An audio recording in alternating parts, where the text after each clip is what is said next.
हमारे साथ मौजूद है जनाब जनरल रिटायर्ड रहमत साहब की तारफ़ के मुताबिक दफ़ाई तजिया नगार मेरे साथ मौजूद है एयर मार्शल रिटायर्ड जनाब शाहिद अख्तर साहब। बहुत शुक्रिया दोनों हज़रात का। जनरल साहब, क्योंकि आपने जल्दी जाना है इसलिए मैं आपसे आगाज़ करता हूँ। हजूर, ये क्या समझे हम कि जो एम्पीरियलिज्म यानी लागर होता हुआ एम्पीरियलिज्म नज़र आता है, कुछ लोग कहते हैं जो अमेरिका है और उसकी जो कमज़ोरियाँ, क्या उनमें से ये अब ये जो इतना बड़ा मुल्क और इतना बड़ा रीजन, ये भी अब चाइनीज़ इसका आगाज़ हो गया, चाइनीज़ बैंड वैगन या क्या जो भी कह लें कैंप में जाने का? जनाब जनरल रज़ा मोहम्मद साहब। जी अस्सलाम वालेकुम कैसा, बहुत शुक्रिया आपके सवाल के लिए। स्ट्रेट आपके क्वेश्चन का जवाब देता हूँ, फिर आपके पास टाइम हुआ तो मैं कुछ ऐड करूँगा जी सर अपनी तरफ से इस मुआहदे के बारे में। जी go ahead sir. It will be to Quaid साहब, कहना बहुत जल्दी होगा कि ये एकदम सारा कुछ चेंज हो गया है या सिक्योरिटी सिस्टम जो वहाँ पे अम्ब्रेला जो दिया हुआ था यूनाइटेड स्टेट्स ने वो लागर हो गया है या पूरे का पूरा मिडल ईस्ट अभी चाइनीज़ कैंप में जाने लगा है। एक्चुअली ये जो पाकिस्तान और सऊदी अरेबिया का जो मुआहदा आपस में हुआ है, पहली बात तो ये एक डिफेंसिव मुआहदा है, कोई ऑफेंसिव मुआहदा नहीं है। और ये इसलिए है कि दोनों मुल्कों ने फैसला किया कि बाहमी दफ़ाई मुआहदे के तहत हम ये खड़े हो जाएं इकट्ठे और किसी एक पे जहरियत दूसरे के ख़िलाफ़ तस्वर होगी। ट्रिगर किस चीज़ ने किया इसको? मेरे ख्याल में एक तो 80 साल हमारी कोऑपरेशन है, एक हिस्ट्री है पाकिस्तान मिलिट्री जिसमें land forces, navy, air force सारे शामिल हैं कि हम ट्रेनिंग में भी शामिल रहे हैं, उनकी ऑर्गेनाइजेशन में, इस्टेब्लिशमेंट में, रेजिंग में उनके शामिल रहे हैं और उसके बाद भी बाहमी ट्रेनिंग वगैरह भी हमारी होती रही है। तो ये जो ट्रिगर किया है, ये सबसे ज़्यादा जो अभी मिडल ईस्ट के हालात हैं, जो इजराइल है वो एक बेलगाम घोड़े की तरह जिधर मुंह उठता है भिदक के चल पड़ता है, और बावजूद इसके कि अमेरिका कुछ कोशिश कर रहा है रिस्ट्रेंट करने की, लेकिन वो रिस्ट्रेंट नहीं हो रही। तो आई थिंक रिसेंटली जो कतर के ऊपर हमला हुआ और फिर ईरान ने भी एक दफ़ा कतर के ऊपर हमला किया था, जो उनके सेंटकॉम के ऊपर, जो सेंटकॉम फॉरवर्ड है अमेरिका का वहाँ पे, तो इन चीज़ों से बाकी खित्ते के लोगों को भी ये एहसास हुआ कि आप सिक्योरिटी अपनी जो है वो आउटसोर्स नहीं कर सकते हैं, आपको अपनी सिक्योरिटी का खुद ध्यान करना है। और सिक्योरिटी में अगर आप समझते हैं कि किसी और की मदद की ज़रूरत है तो उसके साथ एक दफ़ाई पैक्ट कर लें। तो ये पाकिस्तान और जो सऊदी अरेबिया का दफ़ाई पैक्ट है, इसके बारे में 3-4 चीज़ें बड़ी ज़रूरी हैं कि दो भाइयों के दरमियान है, दफ़ाई मुआहदा है, हमेशा के लिए है। और एक जो सॉन्ग इशू किया है सऊदी अरेबिया ने इसके ऊपर, उसके 2 अल्फाज बड़े मज़ेदार हैं कि ये एक सोर्ड है, बैटल फील्ड में एक सोर्ड के तौर पे खड़े होंगे, ये मुआहदा कभी फेड नहीं होगा, और ये पीस और स्टेबिलिटी के लिए है, इस मुल्क के लिए और दोनों मुल्कों के लिए और खत्ते के लिए।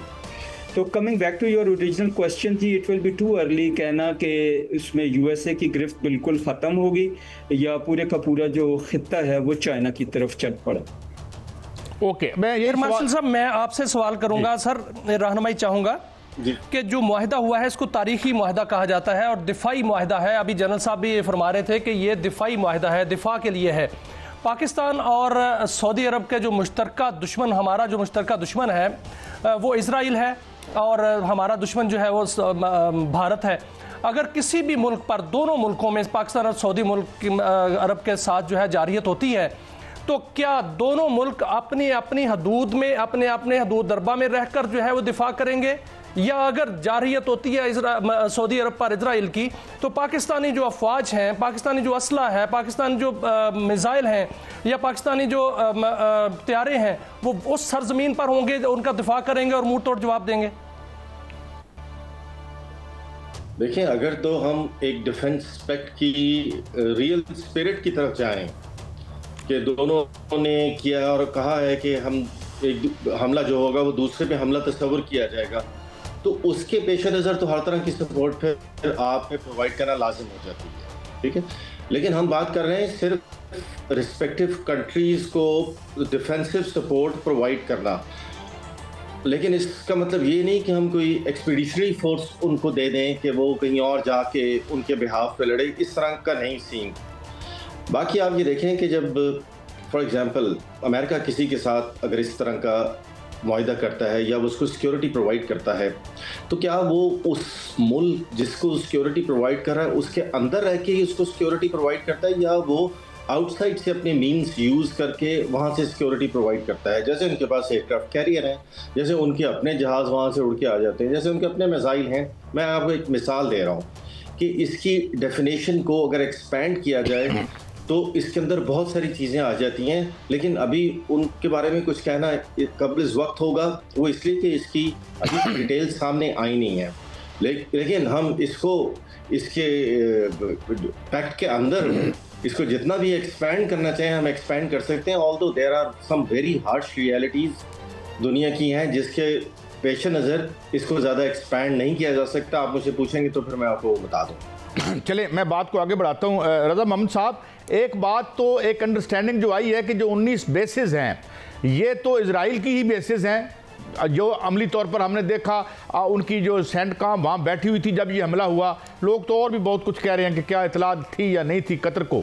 तो ये एक जागज़ी तो हुआ है कि ये बेसिकली बेसिस इजराइल ही की हैं। तो इस हवाले से एक सिक्योरिटी पैराडाइम में शिफ्ट तो आ रहा है। रज़ा मोहम्मद साहब जी, बहुत शुक्रिया जी आपके सवाल के लिए। सबसे पहली बात तो ये है जी कि ये यकीन करना नामुमकिन है कि जब ये हमला हुआ कतर पे तो अमेरिका को या अमेरिकन सेंटकॉम फॉरवर्ड जो कतर में मौजूद है उनको पता नहीं होगा, क्योंकि उनके जो सिस्टम्स हैं, इंटेलिजेंस सिस्टम्स हैं, सैटेलाइट्स हैं, बाकी सारे हैं, वो बहुत अच्छी तरह देख रहे होते हैं, नंबर एक। नंबर दो, ये जो जहाज़ इजराइल के हमला करने के लिए आए उन्होंने मुस्लिम मुल्कों की जो एयर स्पेस है वो यूज़ की।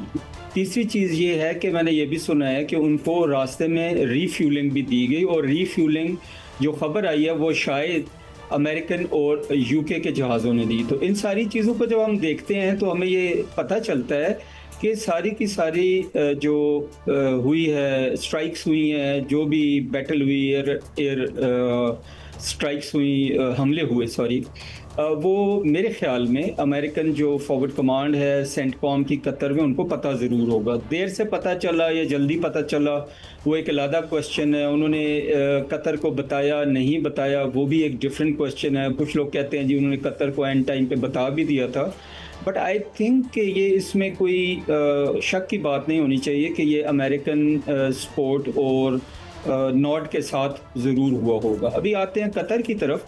कतर के लिए लम्हा फ़िक्रिया सिर्फ एक ही है कि अगर उन्होंने अपनी सिक्योरिटी जो है वो आउटसोर्स की हुई है, सेंस में कि अमेरिका को उधर अड्डे भी दिए, सारा कुछ किया, और उसके बावजूद उनके जो मुल्क है उसके अंदर हमला हो गया, और अगर उसमें उनकी रज़ा शामिल नहीं थी, मर्ज़ी शामिल नहीं थी, तो ये एक लम्हा फ़िक्रिया उनके लिए। जहाँ तक इसराइल की आपने बात की, इसराइल की बेसिस की या अमेरिकन बेसिस की, तो वहाँ पे भी हमें कोई शक नहीं है कि इसराइल जो है उसको मुकम्मल हमायत हासिल है, ना सिर्फ यूनाइटेड स्टेट्स की बल्कि यूके की और बहुत सारे जो वेस्टर्न एलाइज हैं उनकी और नेटो की, उनको सपोर्ट हासिल है। तो इसलिए ये यहाँ पे कोई अचंभे की बात नहीं है। हाउएवर फ्यूचर क्या है उसके बारे में आपने अगर कोई टाइम हो तो मैं थोड़ा सा बता सकता हूँ इस मुआहदे के फ्यूचर के बारे में। जी प्लीज़ गो हेड। अच्छा जी, तो फ्यूचर ये है जैसे आप फरमा रहे थे, थोड़ी देर पहले आप थे और आपके जो कलीग हैं वो भी सवाल फरमा रहे थे शाहिद साहब कि आगे क्या होगा। अभी ये है कि जब दोनों मुल्क एक मुआहदा कर लेते हैं और वो ये कह देते हैं कि हम बाहम एक हो गए, और आज मैंने खबर अभी पढ़ी है कि पार्लियामेंट हाउस में और दीगर जगहों पे सऊदी और पाकिस्तानी परचम जो हैं वो अभी इकट्ठे लहरा दिए गए, तो इसका मतलब ये हुआ कि दोनों मुल्क एक हो गए। नंबर 2, अभी ये it will be too early to say कि आगे होना क्या है। इनको न्यूक्लियर अम्ब्रेला देना है, दूसरा डिटेरेंस जो है वो अम्ब्रेला देना है या नहीं देना है, मिलेगा या नहीं मिलेगा। बट बाय इम्प्लीकेशन ये होगा कि अभी एक जॉइंटनेस की ज़रूरत है कि एक हेडक्वार्टर कायम किया जाए जहाँ पे दोनों अफवाज के लोग बैठें और स्ट्रेटजिस्ट बैठें। उन्हें नए सिरे से मिलिट्री स्ट्रेटजी जो है उसको डिवाइस करना है, उसमें देखना है कि थ्रेट क्या है जो कॉमन है और उसका रिस्पांस क्या होगा और दोनों की कैपेबिलिटीज़ क्या हैं, और उन कैपेबिलिटीज़ के बारे में ये फैसला करना होगा कि कहाँ पे कौन सी कैपेबिलिटीज़ जो हैं वो स्टेशन की जाएगी। Last but not the least के दोनों मुल्कों की जो ट्रेनिंग है और जो ऑपरेशनल कोऑपरेशन है उसको, इंटेलिजेंस कोऑपरेशन है उसको कितना आगे बढ़ाना होगा।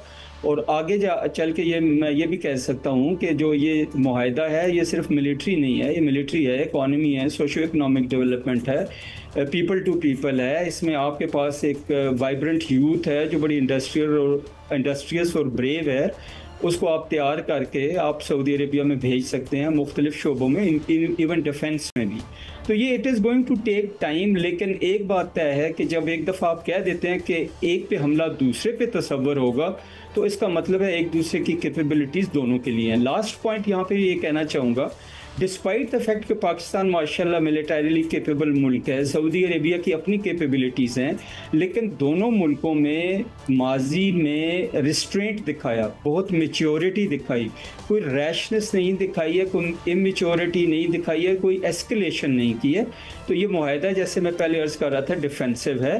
हाउएवर अगर कभी एग्रेशन होती है तो वो फिर दुनिया सारी देख लेगी कि दोनों मुल्क जो है कंधे से कंधा मिला के कैसे इस किसी भी एग्रेशन इसी बात को